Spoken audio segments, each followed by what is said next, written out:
The massive ships of the Vanguard Collective hung in Earth's orbit, like obsidian daggers against the star-filled backdrop of space. Their hulls, made of living metal that adapted and reformed at will, rippled with otherworldly energy. Admiral Thex stood at the command center of the flagship Eternal Dawn, his 6 eyes narrowing as he studied the holographic display of humanity's homeworld. "Primitive," he muttered, his translator converting the complex harmonics of his native tongue into standard galactic common. "Their most advanced satellites are practically museum pieces." His second-in-command, Strategic Overseer Ven, approached with a data crystal. "The preliminary analysis is complete, Admiral. Their military capabilities are peculiar." Peculiar. Thex's central eyes focused on Ven while his outer pairs continued monitoring the tactical displays. "Elaborate." "Their weapons are remarkably inefficient by our standards. Chemical propellants, nuclear fission, primitive directed energy weapons." But Ven hesitated, his skin shifting from its normal purple to a troubled shade of blue. "Their application of these technologies is unlike anything in our database." Thex dismissed the concern with a wave of his hand. "Open the communication channel. Let's get this over with." The main view screen flickered to life, showing a human woman with dark skin and silver-streaked hair. She wore a simple blue uniform with minimal decorations, practically barbaric by collective standards.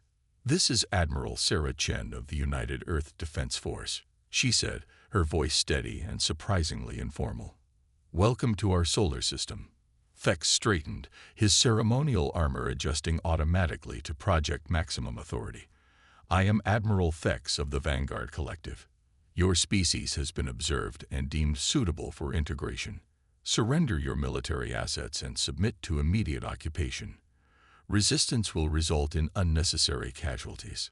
To his surprise, Admiral Chen smiled. Not the fearful, submissive expression he expected, but something else, something that made his outer eyes twitch involuntarily. "That's a generous offer, Admiral Thex," she replied, still smiling.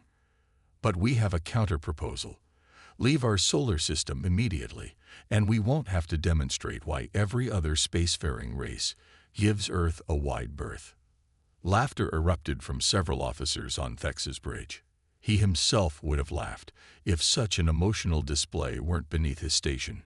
"You misunderstand, Admiral Chen. This is not a negotiation. The Collective has never failed to integrate a species. Your technology is generations behind ours. Your weapons are obsolete.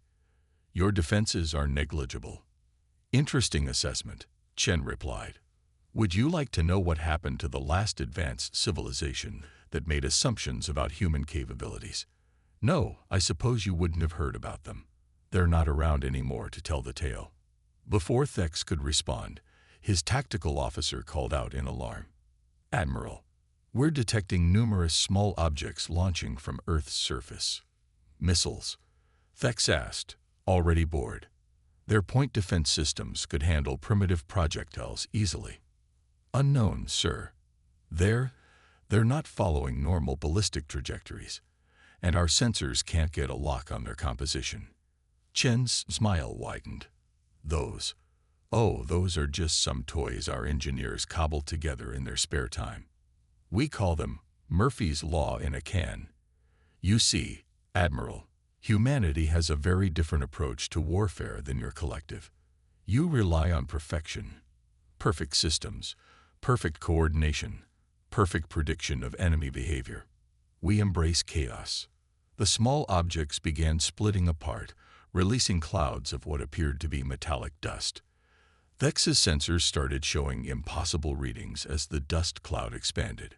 "What you're seeing," Chen continued, "is a blend of quantum-entangled particles and good old-fashioned random number generators. Your targeting systems are about to have a very bad day." Thex watched in horror as his fleet's sophisticated targeting networks began to fail. Ships lost coordination with each other. Weapon systems reported phantom targets or no targets at all. "Impossible," he whispered. "Your technology level is exactly what we wanted you to think it was." Chen finished for him. Here's a fun fact about humans. Admiral, we're really good at playing possum. Those satellites you dismissed as primitive, they're actually quantum radar platforms disguised as weather monitors. Those inefficient chemical rockets, they're launching swarms of autonomous drones that we've trained to think like human pilots, which means they're completely unpredictable to your combat algorithms. As if to emphasize her point, the first wave of human ships emerged from behind Earth's moon. They were ugly, asymmetrical things that looked more like floating scrapyards than proper warships. But they moved with impossible grace, their apparently random trajectories somehow perfectly coordinated. Last chance, Admiral, Chen said, her smile finally fading into a more serious expression. Leave now, or find out why the galaxy's smartest species know better than to pick a fight with the crazy apes of Sol. Thex stared at the tactical display, watching as his perfect fleet formation dissolved into confusion. The humans hadn't fired a single conventional weapon, yet they were winning. With growing dread, he realized that every story he'd dismissed as exaggeration about this species might have been an understatement. The battle for Earth was about to begin, and for the first time in his long career, Admiral Thex wasn't certain of victory. Admiral Thex paced the command deck of the Eternal Dawn, his footsteps echoing against the living metal floor. The initial chaos had subsided, but the situation hadn't improved. His fleet's sophisticated targeting systems remained compromised, and the human vessels continued their maddening, unpredictable dance through space. "Status report," he demanded, all 6 eyes fixed on the main tactical display. Strategic Overseer Ven's skin had shifted to a sickly shade of gray. "We've managed to isolate our core systems from the human interference, but our ships can't coordinate effectively. Every time we establish a new command protocol, he hesitated, they somehow guess what it will be and counter it before we can execute." "That's impossible," Thex snapped. "Their technology is inferior. Their ships are practically held together with primitive welding techniques. They cannot be predicting our movements." A junior officer spoke up from her station. "Sir, we're detecting a transmission from the human fleet." "Put it through," Thex ordered, expecting another smug message from Admiral Chen. Instead, the screen showed a younger human male in what appeared to be civilian clothing. Behind him was a cluttered workspace filled with mismatched equipment and holographic displays. "Hey there," the human said cheerfully. "Dr. Marcus Wong, Earth Defense Force R&D Division. Hope you don't mind, but we've been studying your communication patterns. Fascinating stuff. Your quantum encryption is really elegant. Maybe a bit too elegant, actually. See, you guys optimize everything to perfection, which makes your patterns, well, predictable." Thex's outer eyes twitched with suppressed rage. "You dare to mock the collective's superior technology?" "Mock? No, no." Dr. Wong held up his hands. "I'm genuinely impressed. It's just that you're approaching space combat like it's a mathematics problem. We humans," he grinned, "we treat it more like jazz. Sometimes you gotta improvise." As if on cue, alarms blared across the eternal dawn. Hundreds of small objects had appeared seemingly from nowhere, surrounding the collective's fleet. "Those are civilian mining drones," Ven reported, his confusion evident. "Repurposed for..." His voice trailed off as the drones activated. Instead of weapons, they began broadcasting on all frequencies simultaneously. The cacophony of signals, random noise mixed with fragments of human entertainment broadcasts, mathematical constants, and what seemed to be cooking recipes, completely overwhelmed the collective's sophisticated communication networks. "See, while you were focused on our military ships," Wong continued, "our civilian fleet was keeping busy. Those are retrofitted asteroid miners. Usually they use broad-spectrum electromagnetic pulses to analyze mineral deposits. We just adjusted them a bit." Thex watched in horror as his fleet's formation broke down completely.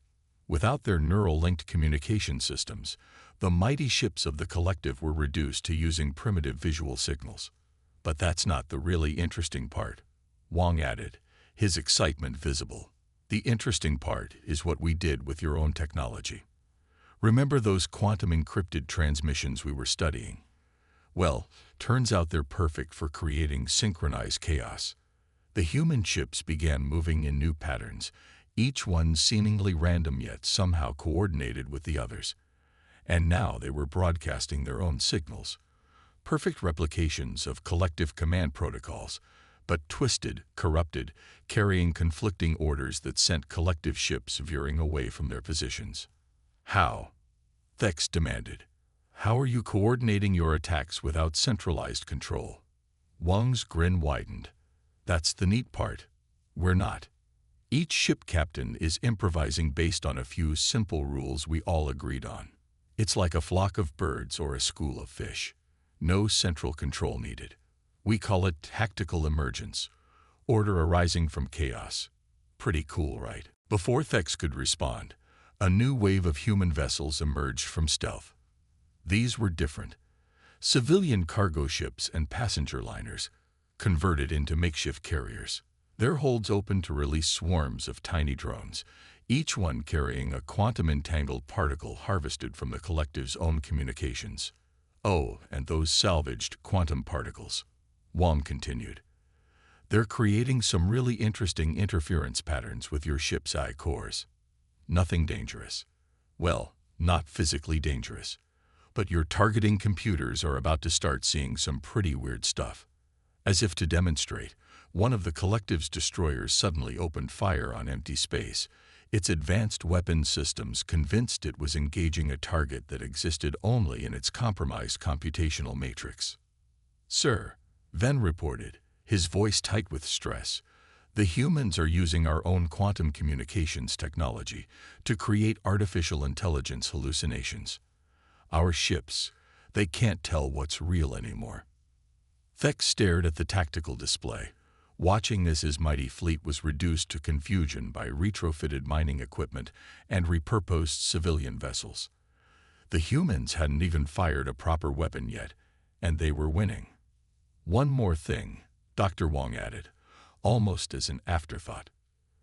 "You might want to check your fleet's navigation systems. We've been broadcasting some interesting gravitational wave patterns. Nothing that would affect real space, of course, but your computers might have some thoughts about it." As if on cue, proximity alarms began blaring throughout the fleet. Ships began emergency maneuvers, their AIs convinced they were about to collide with phantom gravitational anomalies. The battle had barely begun, and humanity's primitive technology had already turned the collective's greatest strengths into devastating weaknesses. And somehow, Thex knew, this was only the beginning. The bridge of the eternal dawn had fallen silent except for the constant stream of error messages from its compromised systems. Admiral Thex stood rigid, his outer eyes fixed on the tactical displays, while his central pair studied the latest damage reports. The humans' phantom signals had thrown his fleet into disarray, but they still hadn't launched a direct attack. "Sir," Ven reported, his skin now a mottled pattern of stress colors, "we've managed to isolate a portion of our fleet's systems from the human interference. 20 ships have purged their AI cores and switched to manual control." Thex's expression brightened slightly. "Finally, order them tow." "Incoming transmission," the communications officer interrupted. This time, the screen showed a different human, an elderly woman with streaks of white in her dark hair, wearing what looked like maintenance coveralls. "Good morning. Chief Engineer Maria Santos here," she said, wiping grease from her hands with a rag. "I see you've started disconnecting your AI systems. Smart move. Though a bit late, I'm afraid." "What do you mean, late?" Thex demanded. "Well, while your ships were busy fighting phantom targets, we've been gathering data. Lots and lots of data. Your AI architectures are fascinating. Perfectly logical, perfectly predictable, and perfectly vulnerable to what we call cognitive injection attacks." Behind her, screens showed complex mathematical formulae and what appeared to be neural network diagrams. "See, we noticed something interesting about your AI systems. They're designed to learn and adapt, but in a very specific way. They look for patterns, optimize for efficiency, always seeking the perfect solution. Which means, she gestured, and suddenly the tactical display lit up with new contacts. The human fleet was moving again, but this time in precise, geometric formations that exactly mimicked collective tactical doctrine. They can't handle it when the pattern they've learned turns out to be a trap, Santos finished. The 20 ships that had been switched to manual control suddenly found themselves surrounded by human vessels moving in familiar, predictable patterns. Their remaining AI systems, even operating in isolation, recognized the formations and automatically began calculating optimal countermaneuvers. The funny thing about perfect logical systems, Santos continued, is that they're really bad at dealing with deliberate imperfection. Your AIs learned our random behavior patterns from the first phase of the battle. Now they're trying to predict what we'll do next based on those patterns. But the human ships abruptly broke formation, each one executing a different, seemingly chaotic maneuver. The collective vessels, their tactical systems trained to recognize and counter specific patterns, froze in confusion. "You see, Admiral," Santos explained, her voice taking on a lecturing tone. "Humans have been studying artificial intelligence for centuries. We learned early on that true AI isn't about achieving perfection. It's about embracing uncertainty. Your ship's computers are trying to calculate the mathematically optimal solution to our movements, our systems." She grinned. "They're playing hunches." As if to demonstrate, a squadron of small human fighters suddenly appeared from behind a cluster of debris. They moved in perfect formation, executing textbook collective attack patterns. The collective ships responded automatically, their defensive systems activating in predetermined sequences. Then, at the last possible moment, each human fighter broke formation in a different way. Some spun on their axes, others cut their engines completely, while others accelerated in impossible curves. The collective's defensive fire missed every shot. "We call it tactical jazz," Santos said proudly. "Each pilot gets the basic melody, the fundamental physics of space combat, but they're free to improvise their own solos. No AI can predict it because there's no pattern to predict. It's pure human creativity in action." Thex watched as his remaining ships struggled to adapt. Their AIs, programmed to learn from experience, were trying to identify patterns in the humans' behavior. But every time they thought they'd found one, the humans would change their approach completely. "But the real problem," Santos continued, her expression growing serious, "isn't what we're doing to your tactical systems. It's what we've done to your strategic ones." New alarms blared across the bridge. The fleet's long-range sensors were detecting massive power signatures approaching from multiple vectors. "While your ships were distracted by our little dance," Santos explained, "we've been positioning our actual warships. The vessels you've been fighting. Those are just our civilian militia fleet. Now you get to meet the professionals." The tactical display updated to show the new contacts. Massive vessels emerging from stealth, their designs unlike anything the collective had encountered. They weren't the crude, asymmetrical ships the humans had been using so far. These were sleek, powerful, and radiated energy signatures that rivaled the collective's own capital ships. "You see, Admiral," Santos said, her voice tinged with pride. "Everything up until now. The mining drones, the civilian ships, the quantum interference, that was just us playing with the toys we keep in our garage. Now you get to see what humanity can really do when we stop pretending to be primitive." Thex stared at the display, finally understanding the trap his fleet had walked into. The humans hadn't been fighting with primitive technology because they had to. They'd been doing it because it was fun. Admiral Thex watched in stunned silence as humanity's true fleet emerged from stealth. The ships were beautiful in their lethality, each one a perfect blend of form and function, their hulls gleaming with an iridescent material that seemed to drink in light itself. "Quantum metamaterial hulls," Admiral Chen's voice came through clear as she reappeared on the main screen. "We developed them about 50 years ago. but kept them under wraps. You'd be amazed what humans can create when we stop worrying about making things look pretty and focus on making them work. The human warships moved with impossible grace, their engines leaving no traditional plasma wake. Instead, they seemed to slice through space itself, riding the quantum foam between dimensions. "Your stealth technology," Ven whispered, his skin cycling through shades of disbelief. "It's not just advanced. It's beyond anything in your database." Chen finished for him. "That's because we didn't develop it by following logical progression. We didn't optimize existing technology. We started with a crazy idea. What if we could make ships that surf probability waves? Everyone said it was impossible. So naturally, we had to prove them wrong." The tactical display updated, showing energy readings that defied conventional physics. The human ships weren't just moving through space. They were manipulating it, creating localized bubbles of altered reality where their own laws of physics applied. "You see, Admiral Fex," Chen continued, her voice taking on an almost professorial tone. "The collective's problem isn't that your technology is inferior. It's that it's too perfect. You developed everything in a logical sequence, each advancement building on the last. Humans," she smiled. "We take shortcuts. We make impossible leaps. Sometimes we fail spectacularly, but when we succeed, as if on cue, one of the human warships demonstrated its capabilities. It fired what appeared to be a conventional plasma torpedo. Except the torpedoes split into thousands of quantum-entangled fragments, each one carrying a tiny piece of the original warhead's payload. The collective's point defense systems tracked and destroyed many of them, but it didn't matter. Thanks to quantum entanglement, destroying one fragment simply transferred its energy to the others. The resulting explosion bypassed the collective shift shields completely, the energy materializing directly inside its hull through quantum tunneling. "That's something we picked up from studying subatomic particles," Chen explained.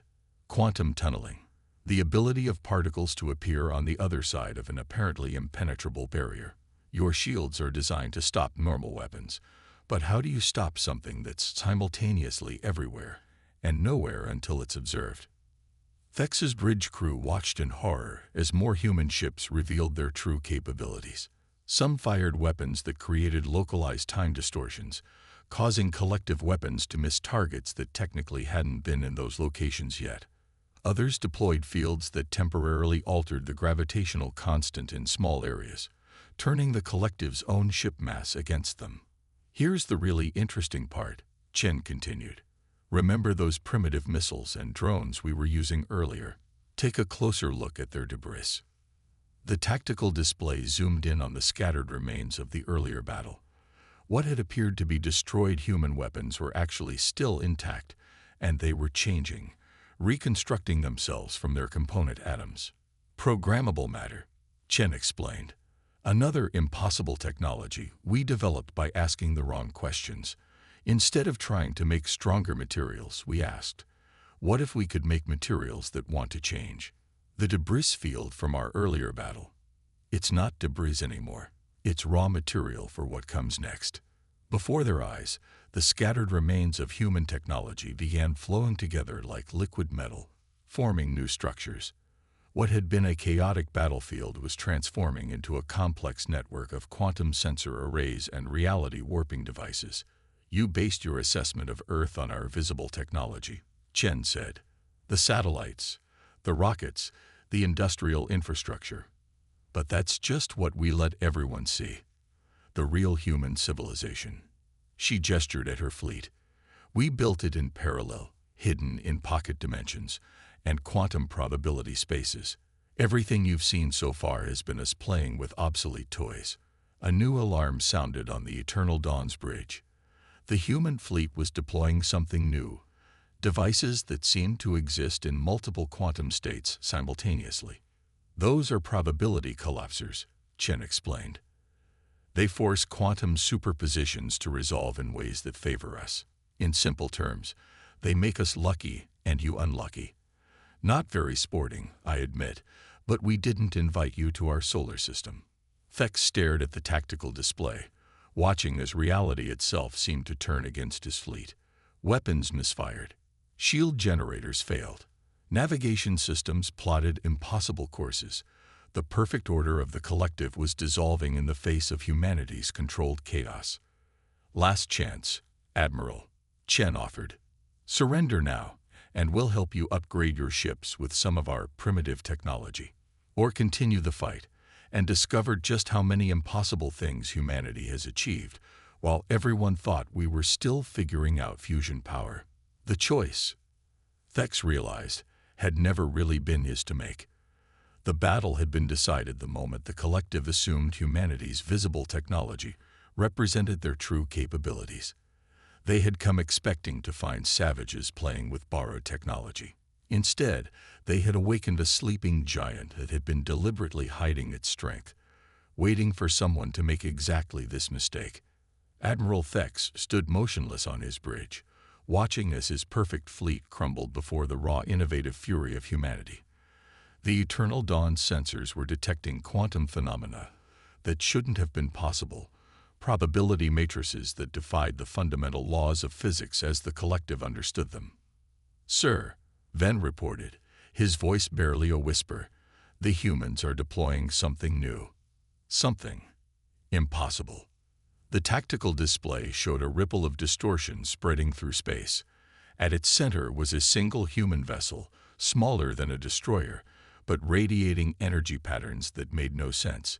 It wasn't just bending space, it was rewriting the local laws of physics on the fly. "Incoming transmission," the communications officer announced. This time, the screen showed all three humans they'd encountered: Admiral Chen, Dr. Wong, and Chief Engineer Santos, standing together in what appeared to be a laboratory filled with impossible technology. "We thought you might appreciate seeing how this ends," Chen said. "A little demonstration of why humanity's greatest strength isn't our technology. It's our creativity." Dr. Wong stepped forward, gesturing at a holographic display. "What you're seeing is something we call a reality harmonizer. It's based on a thought experiment one of our physicists had while drinking too much coffee. She asked, what if the laws of physics aren't actually laws, but more like strong suggestions?" The distortion continued to spread, creating a sphere of altered space where conventional physics began to break down. Inside this bubble, the human ships moved with impossible freedom, ignoring inertia, conservation of momentum, and other principles the collective had believed immutable. "The really clever bit," Santos added, "is that it's powered by uncertainty itself. The more your sensors try to analyze and predict what's happening, the more energy they feed into the system. Your perfect, logical technology is actually making us stronger." Thex watched in horror as his ship's attempts to scan the phenomenon only made it grow stronger. The collective's advanced sensors, designed to quantify and categorize everything they encountered, were being used as power sources for the very weapon they were trying to understand. "But here's the real kicker," Chen said, her expression both proud and slightly amused. "Everything you've seen, the quantum tunneling weapons, the probability manipulators, the reality harmonizers, they're all based on technology we developed while trying to solve completely different problems. The quantum tunneling, that came from research into more efficient coffee makers. The probability manipulation, a failed attempt at predicting lottery numbers.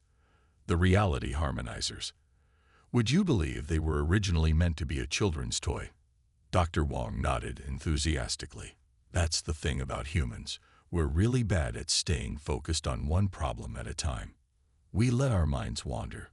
We make weird connections. We ask stupid questions that turn out to have brilliant answers. And most importantly, we're really, really good at turning our mistakes into advantages." As if to demonstrate, the human fleet began its final maneuver. The small ships that had been darting around earlier suddenly linked together, forming massive geometric patterns that somehow channeled the chaotic energy of the reality harmonizers. The debris field they'd created, now fully transformed by programmable matter, began resonating in sympathy. "This next part," Santos said with evident pride, is something we discovered by accident when someone spilled coffee on a quantum computer. Turns out, if you arrange enough quantum-entangled particles in the right pattern, you can create what we call a probability cascade. It's like a chain reaction, but instead of splitting atoms, it splits possible futures.